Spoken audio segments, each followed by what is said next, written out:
Yeah.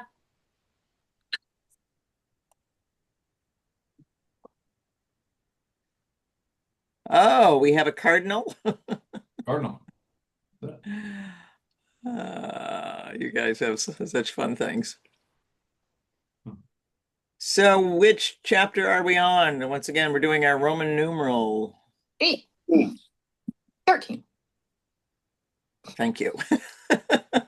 Did you say 8 and then change it, Katrina? I did. You made me Okay, question that's everything for a second. I'm like, wait, am I wrong? Yeah. No, my you, brain decided X was 5 for some reason. I go. I was going down there with you and thinking, oh no, I have the wrong slides up. So you are a powerful influencer, to use modern language. Katrina is an influencer. And so we are talking about the future we tend. So this is the last module in the binder. So you'll be getting a new binder. I believe that they're in the works. Christine has been working on them. And how many handouts do we have? 3. 3. Okay, so we have scenarios. We have somebody tell me what we've got. I know we got scenarios and a self-assessment, and we have principles and How the vows. vows and Vows and principles shape the Yeah. future we tend. Okay, got it. All right, that's what I thought. All right, so I'll start it off, and then I'll be looking for some folks to read. So work can be a site of healing, not just harm. We often speak of healing as something that happens after work, after the burnout, after the rupture, after the betrayal of values. But what if healing could happen through work? What if workplaces became fields where nervous systems regulate, relationships repattern, and souls remember how to belong? The future we tend is not just about what we do at work, but how we live together while doing it. And that's a really good thing to focus on, because how many hours are you guys together? It's a lot of your life, yeah. All right, so we're going to talk about 3 shifts that make work a healing field. First one is from extraction to reciprocity. Work becomes healing when people give from fullness, not from depletion, and receive care in return. So we could ask the question, where are we extracting attention, energy, or labor? Where do we give without strings attached? The second shift is from roles to wholeness. Work becomes healing when people don't have to fragment to survive. So we ask, can people bring truth, grief, joy, and edge here? Are we hiring personas, the public self, or welcoming humans? And from performance to presence. Work becomes healing when we choose coherence over optics, presence over perfection. Do people feel seen and not just measured, or is the field calm, curious, and clear? So we get a couple of design principles here. Who would like to read the design principles? I'll read them. Thank you, James. You're welcome. I'm reading the other side too, healing expression as well. Yep. Okay. Attunement before action. Begin meetings with a field check-in. Sense before solving. Truth before speed. Name what's real, even if it slows things down. Pause as power. Normalize breaks, silence, and breath. Feedback as care. Shift from correction to connection. Boundaries as ritual. Make no a sacred practice, not a personal failure. Repair as rhythm. Schedule debriefs. Train mutual ownership. Co-creation as culture. Build with, not for. Listen as much as you lead. Grief as wisdom. Honor what's best. Honor what's been lost. Projects, people, integrity. Joy as justice. Celebrate without earning it. Welcome laughter into leadership.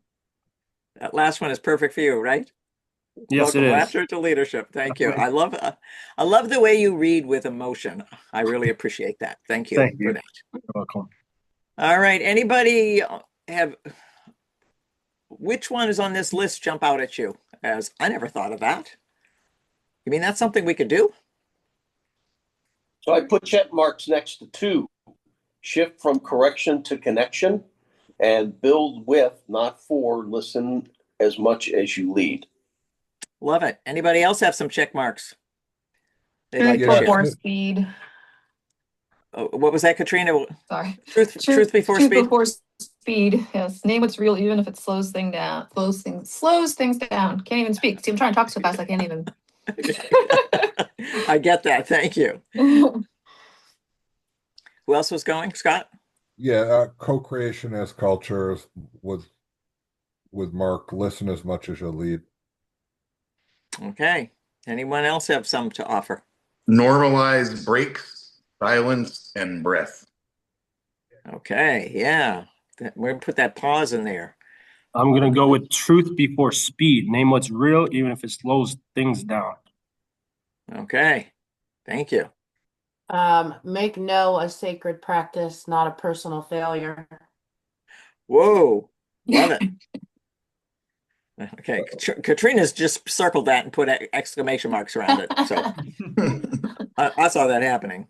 Melissa and I have to practice saying no to each other, I think, and then we could Yeah. like branch out a little bit. Yeah. Yeah.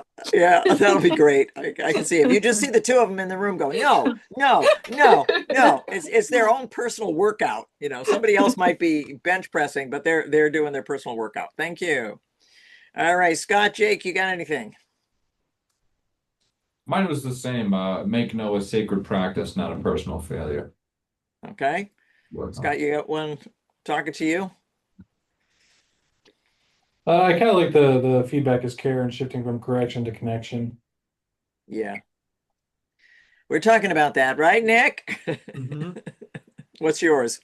I like repair as rhythm, schedule Repair. debriefs, and train mutual ownership. Okay. All right. So, practical ways to begin. Add a field steward role to every project team. Replace stand-ups with ground-ins once per week. I'm going to ask you to ask if any of these don't make sense to you. Close feedback sessions with breath and ritual. Let's everybody take a breath. Include nervous system training and leadership onboarding. Integrate the psychoethical compass into performance reviews. Design rest into project cycles.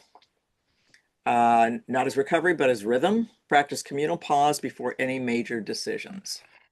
And celebrate truth-telling as much as achievement. Which ones would you like to say, hey, what does that mean? What are stand-ups with ground-ins? Thank you. Somebody asked about that yesterday. Stand-ups is a term that's used in tech. So that's like their morning huddle. They do it standing up to reduce the time they spend in it. And so stand-up is like a quick huddle to check in. But ground-ins refers to let's all get anchored here and make sure that we're grounded before we start flying off for the day. Makes sense. I used to hear them called scrums too, instead of stand-ups. Yep, that's another name for it. And scrums comes out of a specific process. And what is the name of the process, Sam? It is on the tip of my tongue, and I can't. It is. get It out. is mine too, and I can't get it out either. It's not Kaizen, but it's in that same thing. No, Scrum it's is- something like that. It's going to bother me for the rest of the ride now. Yeah, yeah. And I think it actually Someone in has front of a computer Google a it. software app that is designed exactly for it. All right. Any other of these you want to call out and say? I think it's important to mention to the team today that yesterday Alan didn't understand what designing rest into a project cycle could look like. And so, I think that tells me a little bit about Alan, but also there may be some other folks who aren't sure what that means, and the people who may not understand it may be able to benefit the most. So if you could share some of that, Pamela. Yeah, understanding that we can actually move forward is kind of like the one we we're talking about, truth before speed, taking time for that, is that we can actually move forward better if we build in rest. There's still lingering in the car business that we don't have time for that because we move so fast, and what's that famous phrase? We don't have time to do it right, but we have time to do it over again because we haven't built rest into the cycle. So if we take a pause, take a breath, let's stop and review and make it part of the natural rhythm and the natural expectation. Okay, what healing looks like at work. Healing is not always visible, but you'll feel it in the way. And I want you to be ready to name one of these that stands out for you. The way people slow down when someone cries, the permission to say, I need help without consequence, the leader who models imperfection with grace, the joy that arises without performance, the way conflict doesn't end relationships, it deepens them, the team that knows how to pause and repair, the space where someone says, I feel safe here and means it. So which one of these is important for you and your team? Which one would you like to hold on to? The permission to say I need help without consequence. Great. Thank you for starting, Nick. The leader who models imperfection with grace. Thank you, Mark. Pamela, I've seen a lot of traction in using the space where someone says, I feel safe here and means it. I'm sorry, your audio just cut out. Would you say that again?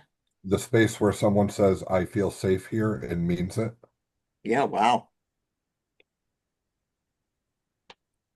I think in that accounting office, the joy that arises without performance is big for us. We're not too performance based for the most part.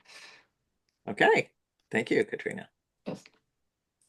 We're going to go with the leader who models imperfection with grace. All right. Another one for that. Thank you, James. I like the space where someone says, I feel safe here and means it. That's important to me. Okay. Thank you. Amanda, do we miss you the last round? You're off camera, so. Yeah, you did. I say the permission to say I need help without consequence. Okay. Oh, thanks, man. I want to see how close I can get. Listen, I forgot Pat Gallagher most of yesterday because he was off my screen and he let me do that. That's on him. He let me do that. James, if you were on the call, you would not have let that happen. So I'm just saying. I stick together, right? Okay, who haven't we heard from? I know who we haven't heard from. Please speak. We haven't heard from Scott. Or Jake. The way conflict doesn't end relationships, it deepens them. Great, thank you. I'll go with the team that knows how to pause and repair. Pause and repair, yay. Chris, I think you're up. It would go with the team that knows how to pause and repair as well. I like that one. Yeah, all right. Tom, you got one? Yeah, I would also go with the team that knows how to pause and repair. All right. And I think about how early on it was clunky because just because one person knows how to do it, it doesn't mean that others in the system know how to do it. And there was growing pains for me. Yeah, I love that. Yeah. Not always seem the same way. All right, a vision for the future work. We are not tending a new strategy. We're tending a new nervous system for collective life. A place where productivity doesn't cost presence, success does not silence emotion, clarity and care are not in opposition. Leadership is not a mask, but a stewardship of the field. We're attending workplaces as initiatory fields, places where who we become together matters more than what we extract from each other. I should love all the new words that we're getting to use in this. We got even more words in the next binder. There's some words that I said, oh boy, everybody's going to be Googling this one. The future is not trauma-informed, it is repair-centered. The future is not burnout resistance, it is coherent generative. The future is not productivity optimized, it is dignity protective. The future is not perfection-driven, it is psychoethically alive. So I would like to say this blessing as we start the new year and wrap up the old year. May you build systems that do not require people to break themselves to belong. Give me a thumbs up for each one or an amen, whatever you want to do. May your work be a place where dignity circulates, not just expectations. Amen. Thank you. May you pause long enough to feel what the field is asking of you. Hallelujah. Let's hear it there, brother. Let's hear it. May you speak truths that mend, the boundaries that protect, and the visions that heal. Amen, amen.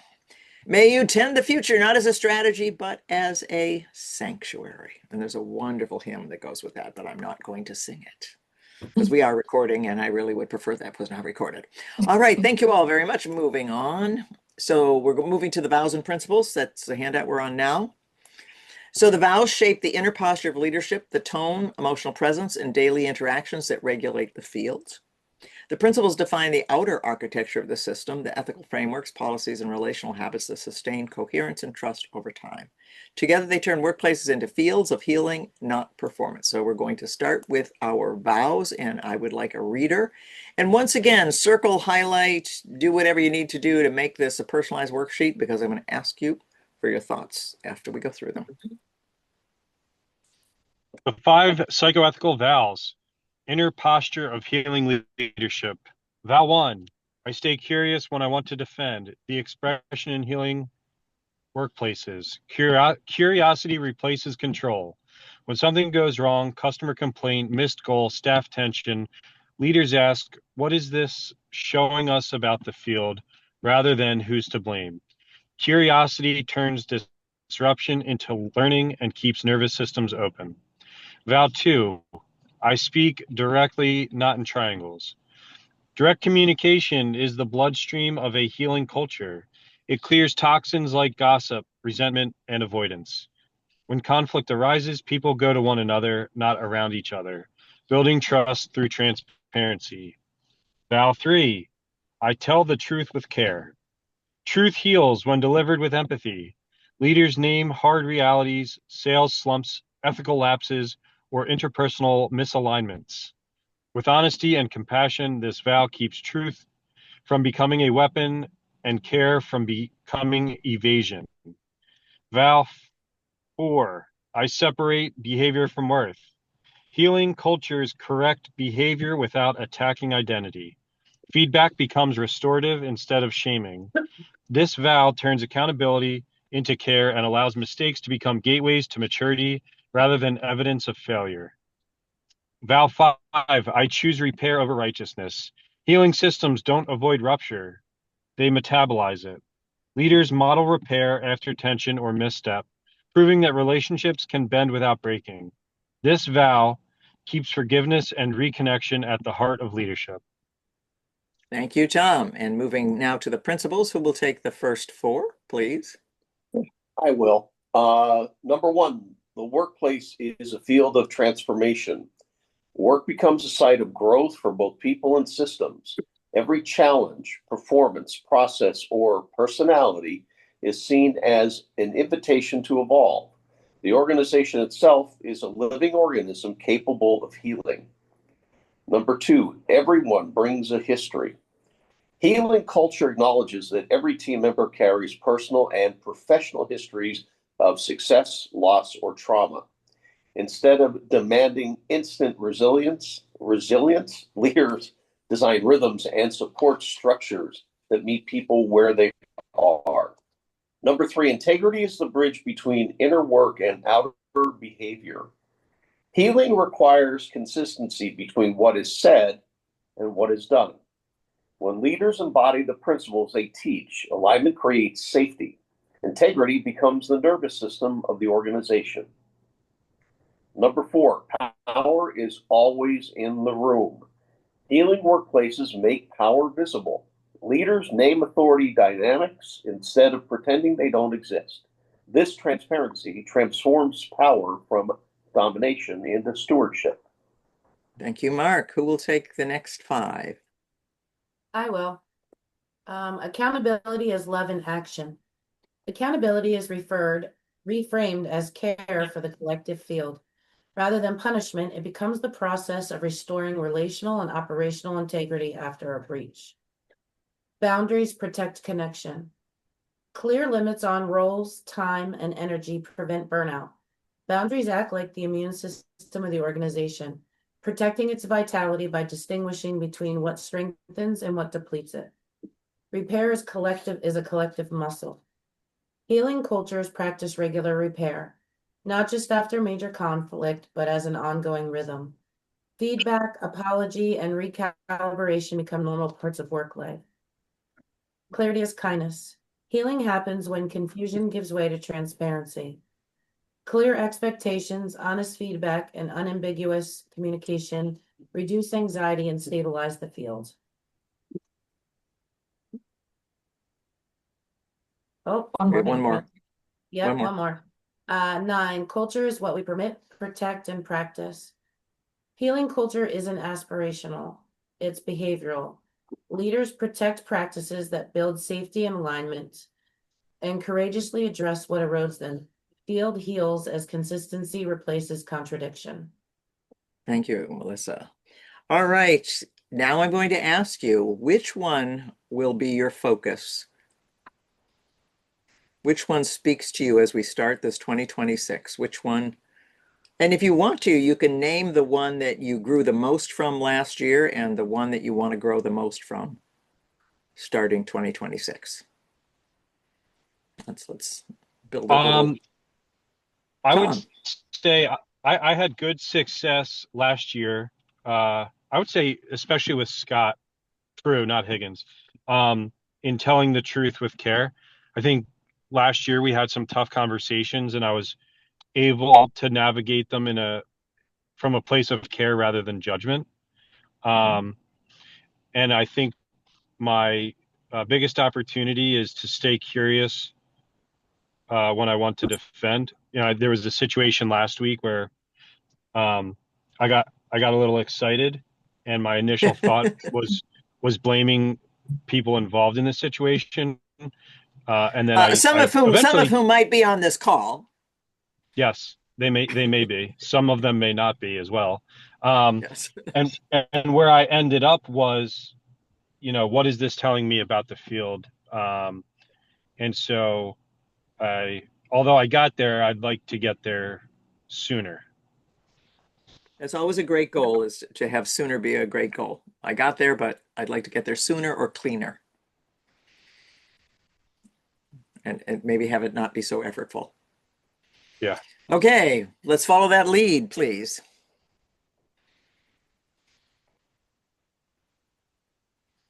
Tough act to follow, I get it. I'll kind of piggyback on that, TK. Vow number 5. I think last year we really did have some really great conversations, and I chose repair over righteousness. And you know, because of the approach, it enabled me to really look from within and and make a decision that really put us in a different spot. So thank you. And what's your 2026 focus? The workplace is a field of transformation, a site of growth for people and systems. Okay. You want to say more about that or just leave it that way? Just really as we're building the shop and what we've already built this past year or so over at the advisor side, hoping to kind of carry that over into the shop and build a comprehensive team there. Okay, thank you. Next up. I'll go next. I think made some good growth in accountability is love and action in 26. And I think, I'm sorry.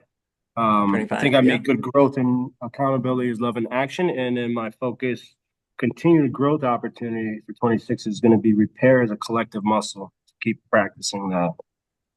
Great, thank you. I'll go next. I'm the opposite of what James just said. I think I did good last year doing repair as a collective muscle, repairing and kind of molding myself. Now I just need to, for this year, hold myself accountability as love and action is hold myself accountable. So all of the work doesn't just kind of go away. Got it. Thank you. I'll keep it in the room. I think in 2025, something that really came to light and I really started to focus on was learning that everybody brings a history. Once that phrase came about, it kind of helped see things a little differently, and helped me work with other team members and coach them from a better standpoint, better place. Something I'd like to continue my work on for 2026 is boundaries, protect connection. clear limits on roles, time, and energy to prevent burnout. Okay, and we know that you now have an accountability buddy with that in Katrina. Yes. Okay, thank you. And you got witnesses. You got witnesses who heard you. I'll go because I was going to say the same thing, but for boundaries protect connection, I would say not just like personal boundaries or like my own time constraints or whatever's going on, but I would say, one of the things I struggle with is the dealership as a whole with roles and responsibilities and who's taking care of what and backup, and it just makes my brain spin. So handling that more appropriately would probably be top of mind for me for 2026. Um, for last year, I think I managed to do an okay job with everyone brings a history. Had a lot of history and personal and health and all kinds of issues and expecting Amanda and just all that going on in the office. I think we handled it pretty well. Okay, thank you. Yes. Katrina. I'll go. I think for 2025, I did a good job under boundaries protect connection, not just my own boundaries, but recognizing and respecting the boundaries of people in the store, on the sales team, and in general. And one that I'm focusing on for this year is going to be everyone brings a history, specifically where it says meeting people where they are. I think that's the key phrase there in my mind, and that's going to be something that I'm paying very close attention to this year. Yeah, where they are, not where I want them to be, or Yeah. think they should be. Okay, great. I'll Chris. go. I kind of put the for 25, the workplace is a field of transformation, and everyone brings the history kind of together. I would flip them the other way. I needed to understand and accept everyone's history, good or bad, to help transform the workplace and the environment and the culture. And in 26, I'm going to do the thing that I try to make sure that the team sees it in action. But it's number 9. Culture is what we permit, protect, and practice. We've built a pretty good culture here, and I refuse to allow outside influences to negatively affect it. And as much as sometimes I don't want to have to speak up and allow some of the other side of myself to come out, but to protect what we have here is it's worth what comes with being outspoken. Yeah, and that's actually something reasonable for people to expect from their leader, is that you will take that, just like it's reasonable for kids to expect that from their parent, that you will do what's necessary to keep it safe. All right. Jake will go. Y'all go. Thanks, Scott. So for 2025, I highlighted the workplace is a field of transformation. Work becomes a site for growth, people, and systems. So I feel like I grew a lot in 2025, taking on different tasks, doing different roles, which has been relatively fun. For 2026, boundaries protect connections, clear limits on roles, time, and energy prevent burnout.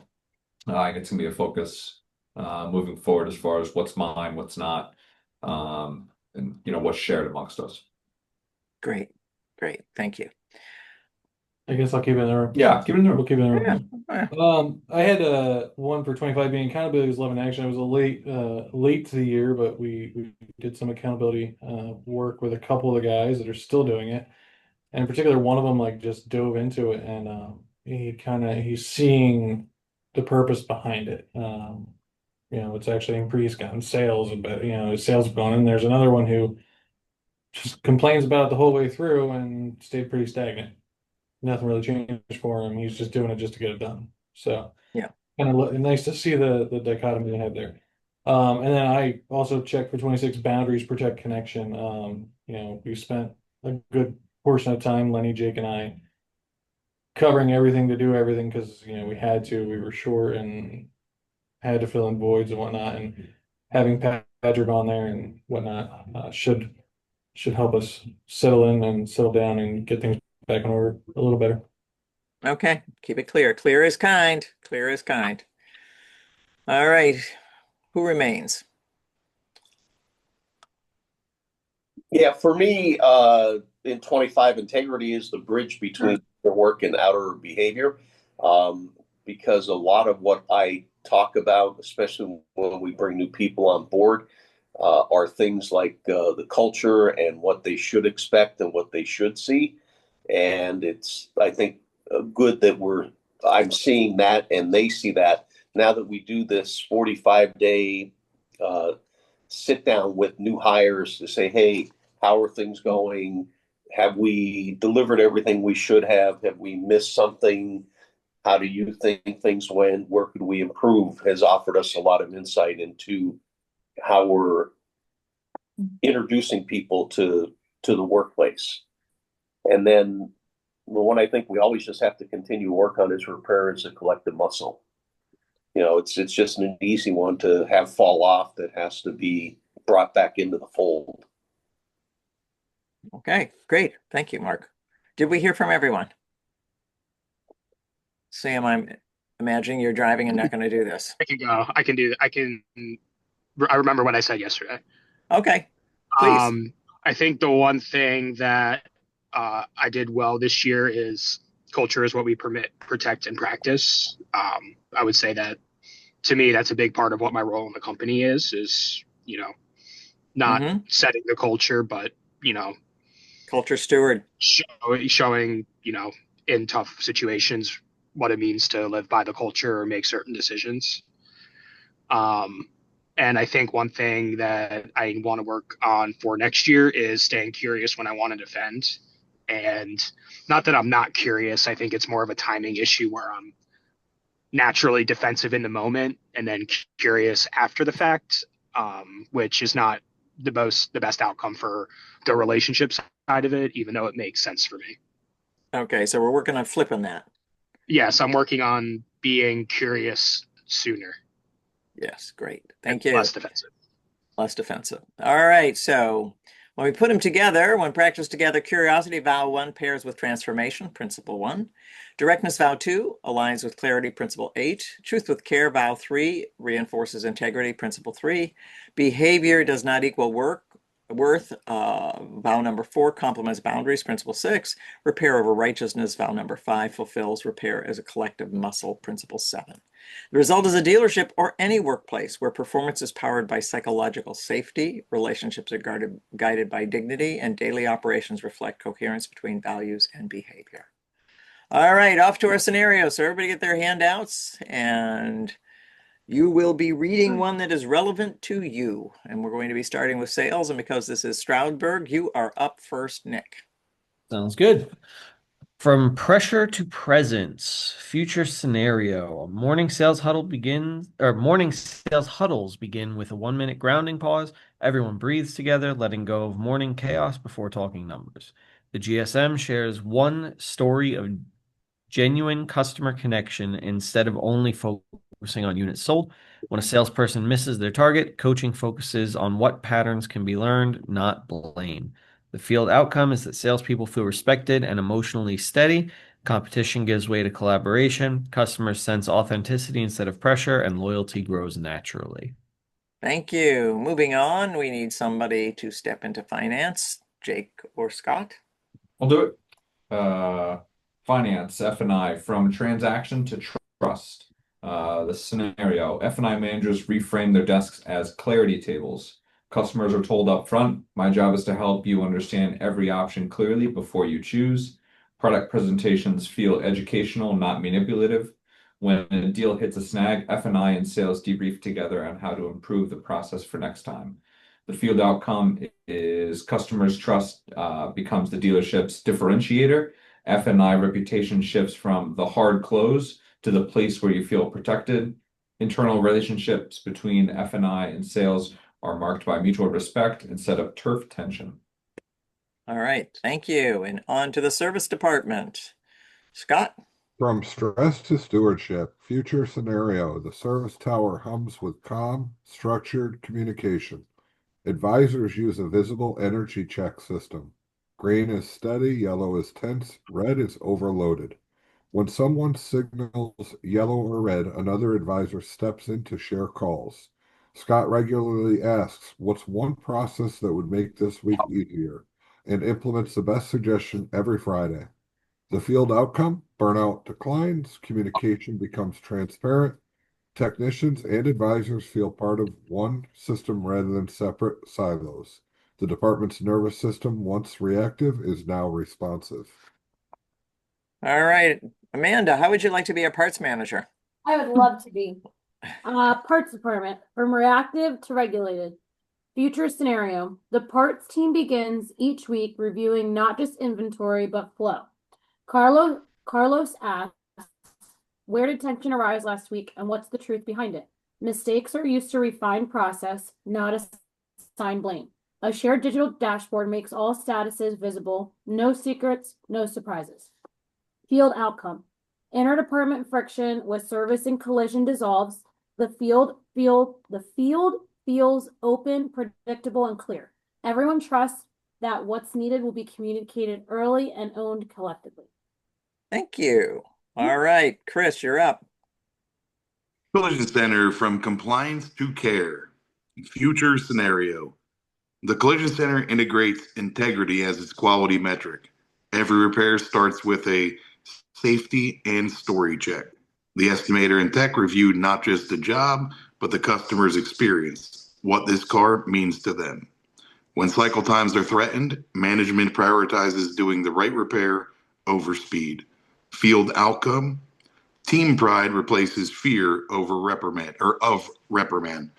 Customers feel cared for as people, not ticket numbers.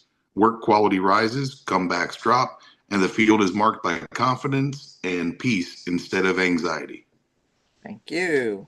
You're welcome. Katrina. Accounting department, from invisible to integral.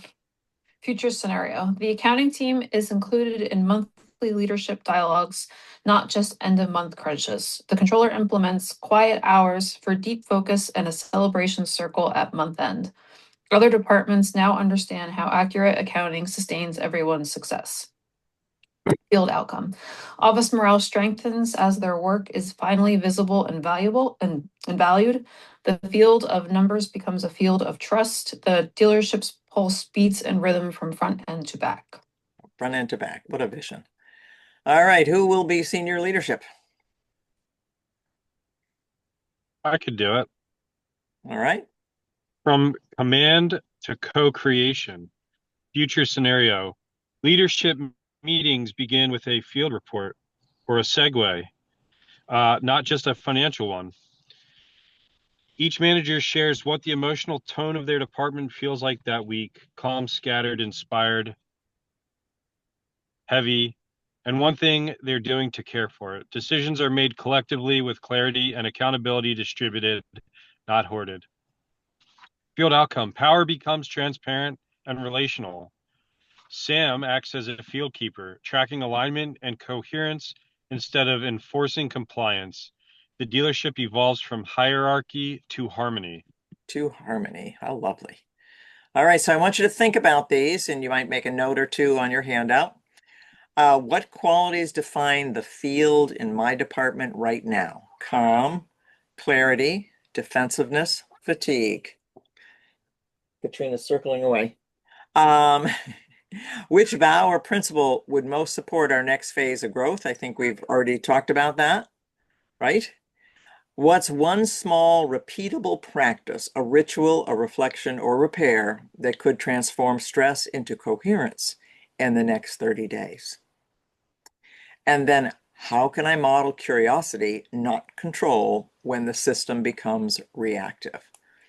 So that's another one that would be worth highlighting and making stars around it.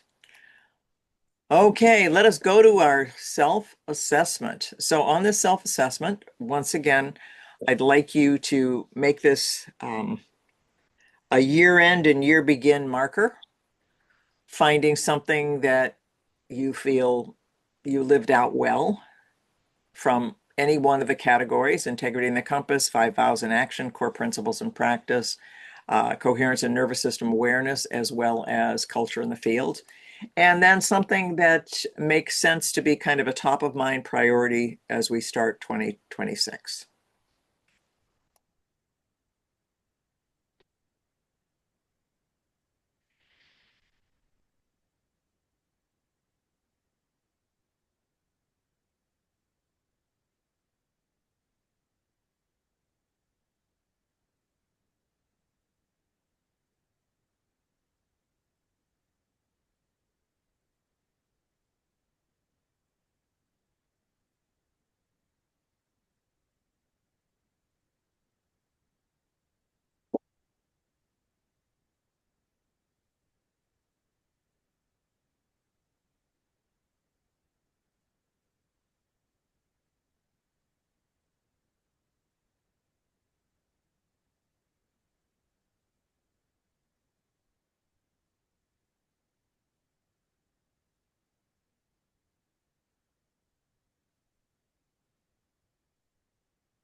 All right.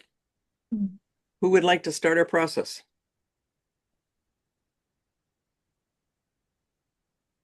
Looks like some of you aren't quite ready.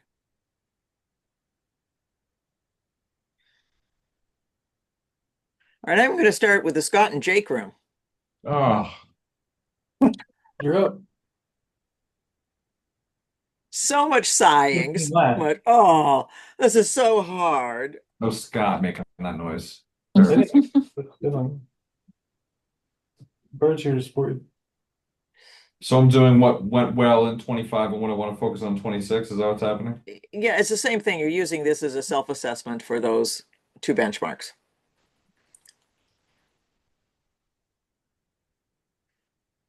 I guess for 2020, let's start there. For 2026, looking ahead, moving forward. Okay. Because myself personally, I understand that the workplace is an energetic field of transformation. I want to apply that to my coworkers and instill that same thing with them. So recognizing the workplace is a field of transformation, as well as remembering everyone brings a history and, lead with empathy and just kind of, I think through working in general, I've grown a lot of confidence, whether that's, working here, my previous job or even jobs before that. So just, it worked for me, it can work for other people, so on and so forth. Great. As far as 2025, I don't really know. All right, I'm going to let that be just okay because you did a great job with 2026. All right. Scott. I mean, the accountability thing for 25 is there. I hold accountability as an act of care, not control. So it was something I learned later in 25, and certainly something I want to continue in 26. And then, sorry. And then I also put a mark here next to I stay curious when challenged instead of defensive. I was often very defensive in 25, and I'd rather not do that this year. Okay. And so between the two of you, you covered the task really well. Thank you. Nailed And it. that's why you're a team. That's why you're a team.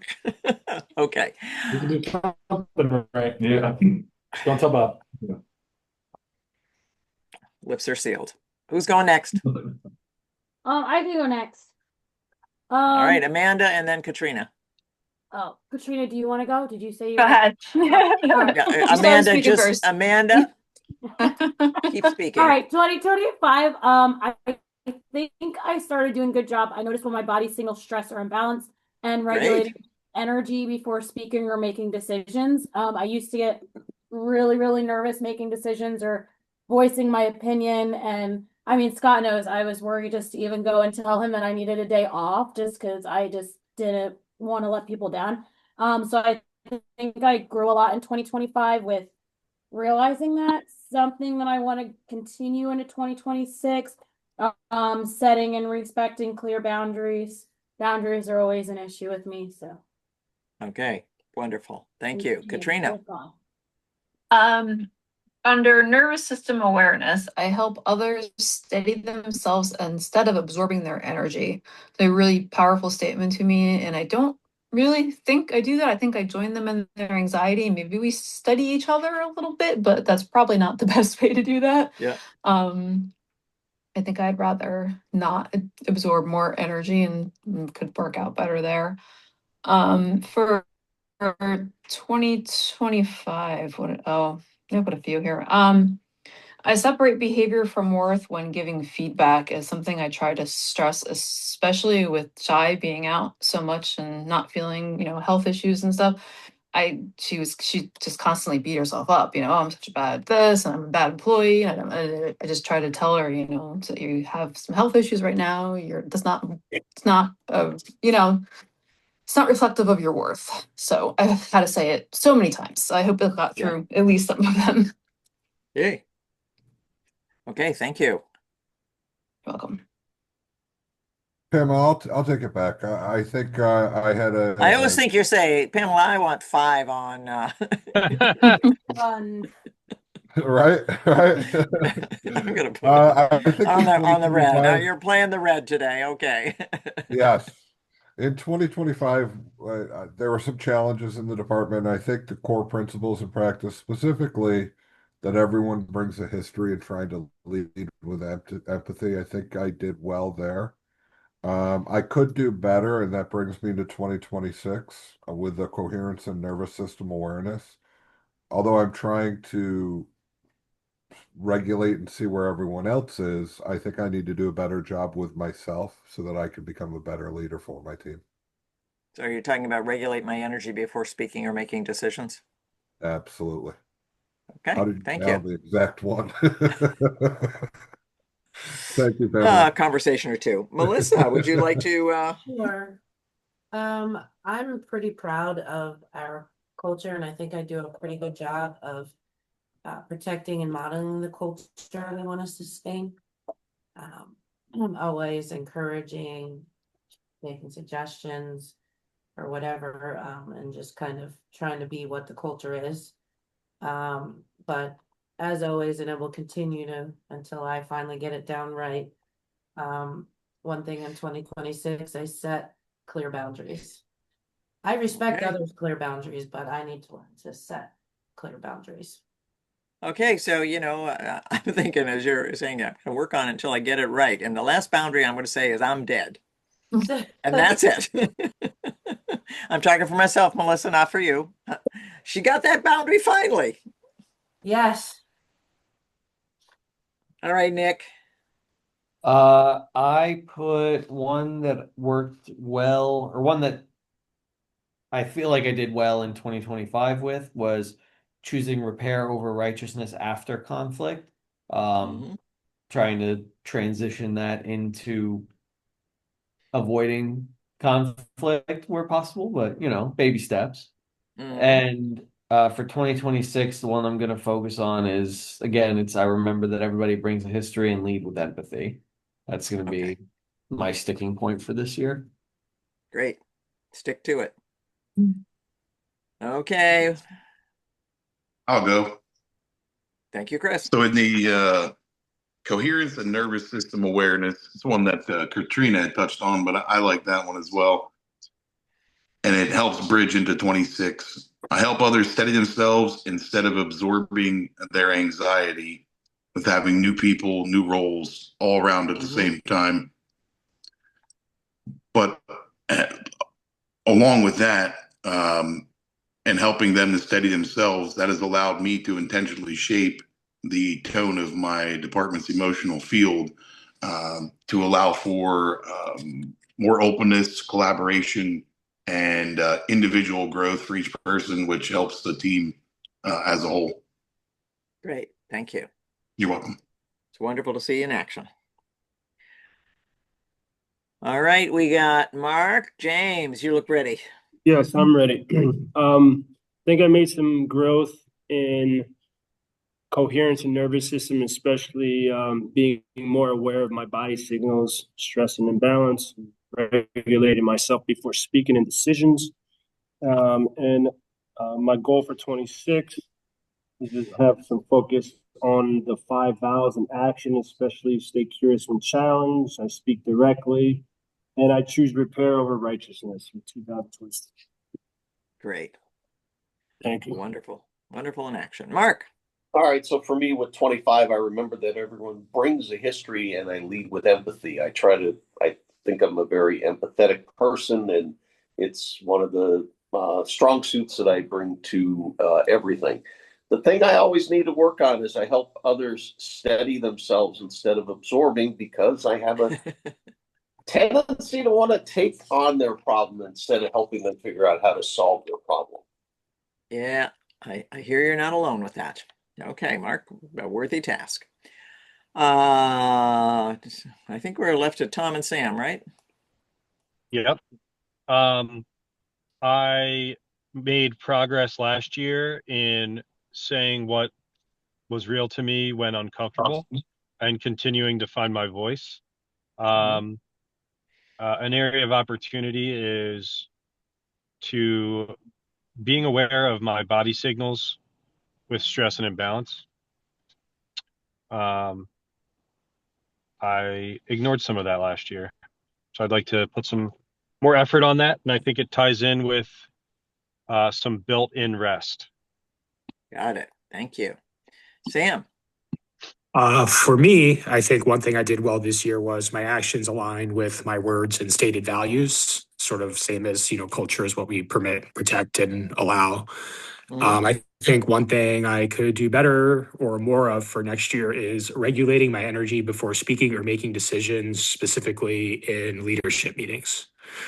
I think sometimes I am overly aggressive depending on who I am speaking to, depending on how strongly I feel like I need to get my opinion across before I get steamrolled by someone else. Yeah, So what are those dogs you like so much that you have? What are they called? West Highland White Terriers. And what are they really good at? Barking. No. What are they known for? What are they known for? They are rodent hunters. They And go in the what do they holes. do? They go in the They holes and dig. grab them by the tails, Yeah. They dig Yeah, into that's it. why they have stubby tails. You pull them out by the Yes. tail when they get in. Yeah. Okay, so Sam, I'm thinking that you learned a Are you lot telling me that from I need a stubby tail? Is that what the moral of the story is? I think she's saying I might need to pull you out of the hole by the tail sometimes. Yeah. That's what I'm hearing. Just saying. Just every now and then, these little images come across my mind. I'm All right. picturing that right now. Just picturing that. Yeah. So, guys, if you haven't figured this out, I have a terrifying memory. How many of you have already been shocked at how much I remember? Just careful, painful. Yeah. Okay. And so You're one of the few people who's actually met my dogs in real life. Yes, I have. And not just the pictures on the walls, but they are. They're scrappy and they're good for that. And you also told me the story, so I remember the story. All right, everybody, we're going to do our wrap up. And with our wrap up, I'd just like you to now focus on what you learned by listening to your colleagues. What did you learn about the discussion by being in it in a group discussion? What are you taking away of your own understanding, but that was enhanced by being a conversation with your teammates? A little bit different. What did you hear as themes? What did you hear as common practices? What did you feel some mirroring with? Like, yeah, I hear you. I get you. I heard that apparently we have a lot of people on the team that are way better at respecting other people's boundaries than setting their own. So maybe we need to help each other out and set boundaries for each other. Okay. Thank you for that observation, Nick. And thank you for the great lead on that. So everybody follow Nick's lead. That's what we're asking for, is what did you hear and what are you doing with it in your head?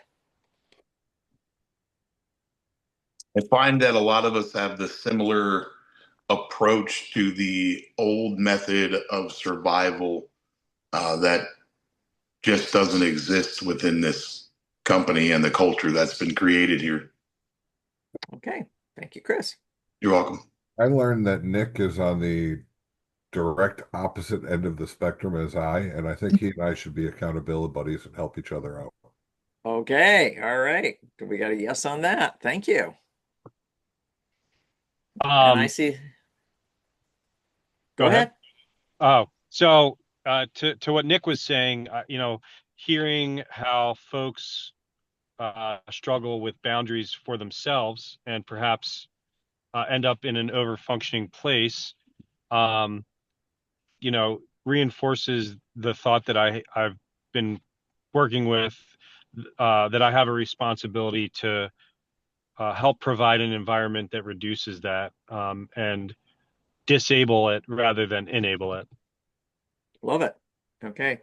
And maybe ask some thoughtful questions to help people recognize when that's going on. You threw me for a loop, Pamela. I always, almost always have written down what I'm going to say way before this comes to it, so I don't have to worry about it. A real gotcha moment. I'm one of those kids that used to read ahead if we were reading out loud in class when I knew it was going to be my turn to read, so I wouldn't stumble on any of the words when I had to read it out loud. It makes a lot of sense. Good self-protective strategies. I'm sorry to blow it up for you, but mostly just thinking about, I think almost everyone, like what Nick kind of said, is we need to work on our own boundaries and noticing our own body signals and maybe pointing out some other, we can usually tell when one of us is stressed. Most of us, especially ones that are working for a long time together, we can see the, steam coming out of the ears, so to say. The So, crispiness. yeah, to maybe help each other out there and call it out kindly and, offer some support. Yeah, great. Thank you. Thanks.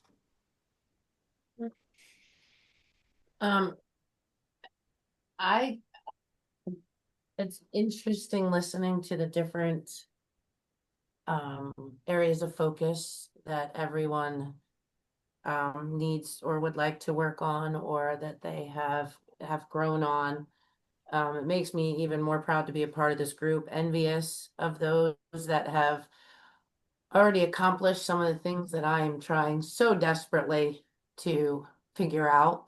And to listen to everybody talk and go back and forth is just amazing. And I just kind of aspire, I think, in listening to everybody talk, I aspire to learn a little bit of how to do something from everyone. It's not just one particular Wonderful. person. Wonderful. That's the power of the group. Thank you. I'll go next. James. Kind of Yeah. similar. So for me, by all of us, I'll be, speaking about our strengths and our weaknesses. For me, it shows me the culture and the team dynamic all moving in the same direction. But it also, for me, it creates a safe place. I have a problem at times, speaking about weaknesses of myself or whatever. And, by everybody coming together and kind of putting it out on the table, it makes it as a safe place for this growth. That's all I got. Thank you. Thank you. Joe spoke so emotionally about that yesterday, so articulately. The same thing is, yeah, we need to have a place where we can show up and talk about that stuff instead of trying to pretend we're all okay. That'll kill us. Yeah, that'll kill us for sure. Yeah, the work is hard enough, but then if you got to pretend you're okay all the time. Not fun. Welcome to my world. I didn't sign up for that. Nope, thanks. All right, who's next? So I think that my takeaway is that the work continues to allow us to see insights into people that we work with every day that we might not normally get. And it allows us to appreciate the path and growth that they've taken in a business that sometimes travels at a speed that doesn't always allow us to be able to do this type of work. Great. Thank you, Mark. I think one thing I heard a couple times is, I think people are getting pretty comfortable with working on this stuff on their own, but I sensed a lot of, I want to share it with other people, maybe the next level down, or, I think it's a very different skill to be able to guide yourself versus guide someone else through these skills. But it's a natural progression of the journey that we're going on. Yeah. So it's nice to hear that, the people who have the privilege of being in these meetings are finding value in it. And, the next thought is to how can we share this with as many people as possible to, holding people accountable is easier if they're educated in the same way as the rest of as we are in this group. Right. Thank you.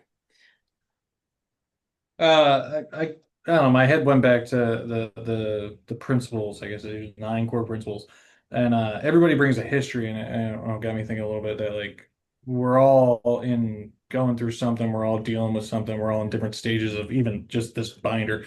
Bob asked me earlier in my one-on-one, what's an accomplishment I feel personally and at work. And personally, I was like, I don't know. The fact that I made it out of 25, like so much crap happened in my home life, and it was like it wasn't fun. It was a terrible year. Most of the guys here at work don't know that, but the fact that I can come here and in some way we're all working towards, not only the same thing, but on this stuff in some way, shape, or form, helped get through all that too. So yeah. Thank you. Yeah. No, I think I think we all kind of struggle in similar areas and, have success in other areas. I think the thing that I'm going to hijack your question a little bit. I think the thing I enjoy more than anything is not just the talking about it, but the implementation. I know I've had conversations with the other managers here. I've had conversations with James Brown, Joe Gale, TK, where, we're not just in these meetings talking about it. It's basically group therapy. Let's call it what it is.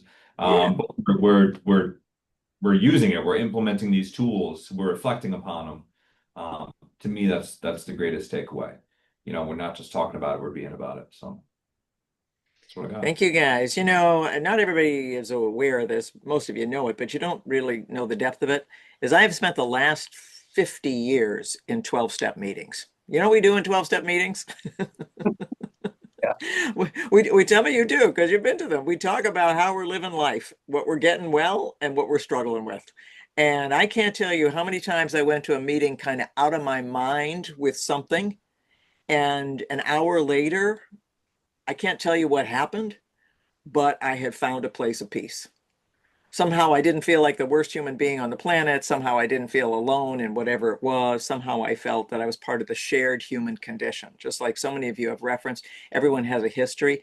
And to be in a place where everybody's acknowledging their history and saying, here's what I'm trying to move beyond.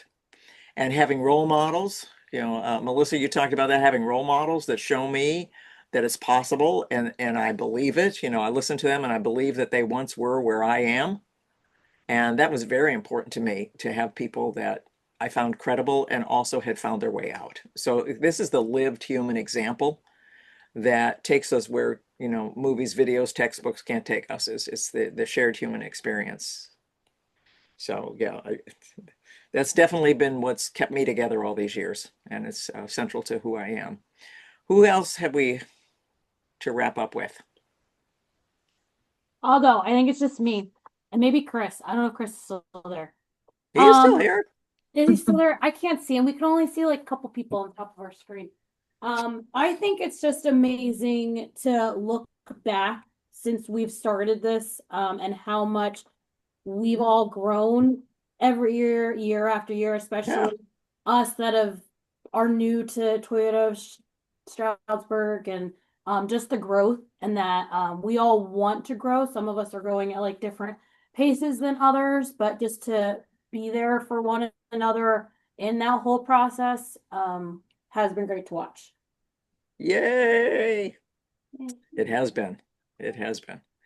Chris? Oh, I went already. Yeah, okay, so you're not waiting for Chris. Sorry, He's already I gone. lied. Thank you.